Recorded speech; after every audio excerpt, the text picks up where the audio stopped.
I just spent 3 weeks and way too much of my own money buying, testing, and returning every major Android flagship you can actually get your hands on right now. And I need to talk about it because the phone everyone's about to lose their mind over hasn't even launched yet. And it's already making 2 flagships that came out this year look like last generation's leftovers. Here's the thing nobody in the comments wants to hear. Samsung, Google, and OnePlus are not competing with each other anymore. They're competing with themselves. Generation over generation, and the gap between good enough and actually worth upgrading to has never been wider. I tested these on the same SIM, same apps, same daily routine, camera, gaming, battery drain, the works. 5 phones made the cut. One of them isn't even out yet, and I'm still putting it at number 5, which should tell you everything about how stacked this list is. Let's get into it. Number 5, coming in at the bottom of this list, but still ahead of basically everything from 2024, the Google Pixel 11. Now, I haven't held a final retail unit because, as of right now, this thing hasn't launched. Google's event lands on August 12th, so we're days away. But between the leaked Amazon listings and the specs that leaked out early,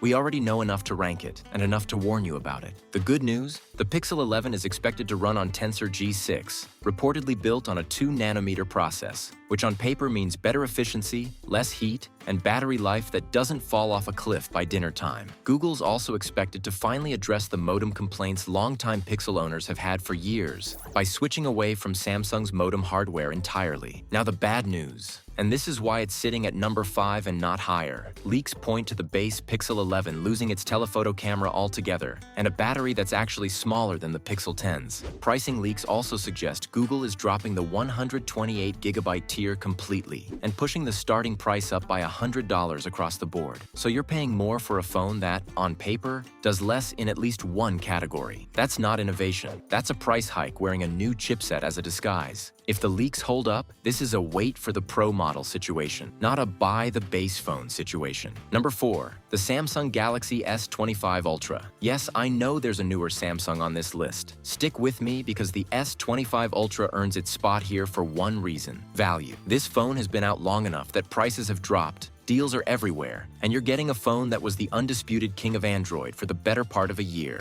The titanium build still feels like nothing else in this price range. The S Pen integration is still unmatched by anyone except Samsung itself, and the camera system, especially that periscope telephoto, still holds its own against phones that launched a full year later. If you want flagship performance without flagship pricing, and you don't need to say you own the literal newest thing on the market, the S25 Ultra is still an incredibly smart buy. The only reason it's not higher is simple. Everything above it on this list does what the S25 Ultra does, and then does more. Number 3, the OnePlus 15. This is the phone that made me actually stop and reconsider what flagship killer means in 2026. OnePlus ended its Hasselblad partnership, which had longtime fans nervous. And honestly, the replacement, their new Detail Max imaging engine, delivers photos that hold up shot for shot against phones costing $300 more. The battery is the real headline here. A massive 7,300 mAh cell paired with genuinely fast charging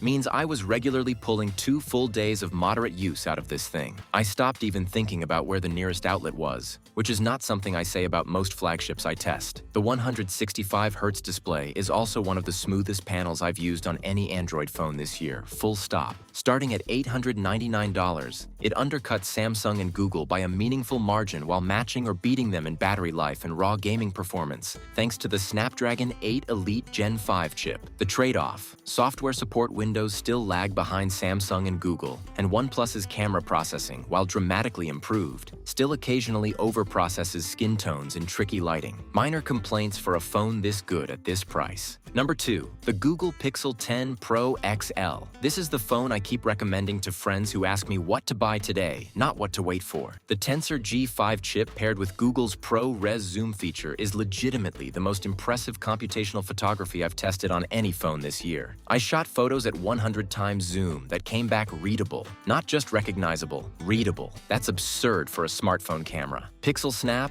Google's new magnetic charging system, finally brings proper Qi 2 wireless charging to Pixel, and the accessory ecosystem that sprung up around it in just months is honestly catching up to what Apple's had for years with MagSafe. Battery life is where this phone quietly wins the category. A 5,200 mAh cell gets you through a heavy day with room to spare, and extreme battery saver mode stretching to 100 hours is the kind of safety net that actually matters when you're traveling. The catch? and it's a real one, is price. At $1,199 starting, this is not a budget flagship, and the design hasn't changed dramatically from the last two generations. So if you're already carrying a Pixel 9 Pro XL, the upgrade case is thinner than the marketing suggests. But if you're coming from anything older, or coming from iOS and want the single best camera system on Android right now, this is it. And number 1, the phone that made every other device on this list feel like it was playing catch-up the moment it landed. The Samsung Galaxy S26 Ultra. Samsung didn't just refresh the Ultra this year, they rebuilt the case for why the Ultra exists at all. The headline feature is something called Privacy Display, hardware-level technology that limits screen visibility from off angles, which sounds like a gimmick until you're using it on a plane or a train and realize your seatmate genuinely cannot read your screen anymore. That's not marketing fluff. That's a feature I actually use every single day now. Under the hood, the Snapdragon 8 Elite Gen 5, built on a 3nm process, delivers the kind of sustained gaming performance that doesn't throttle after 20 minutes like older Ultras did.